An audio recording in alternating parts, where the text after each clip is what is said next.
இப்பதான் நாடாளுமன்றத்தில் நான் பேசிட்டு வரேன். இன்னைக்கு நாடாளுமன்றத்தில் demand for grant on agriculture, இந்த பட்ஜெட் அக்ரிகல்ச்சர் பட்ஜெட்ல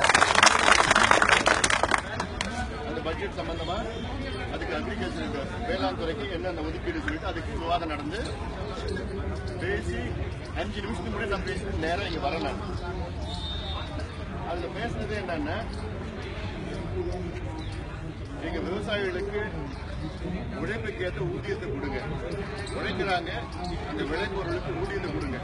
அது முடிச்சிங்கன்னா அவங்களுக்கு எந்த ஒரு சலுகைகளும் வேண்டாம், தன்மானத்தோட சுயமரியாதை வாழலாம்.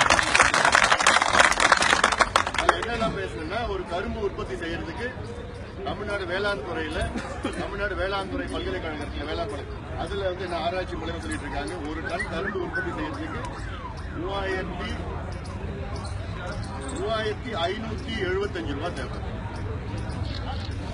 இல்ல மன்னிக்கணும், ஒரு டன் கரும்பு உற்பத்தி செய்யறதுக்கு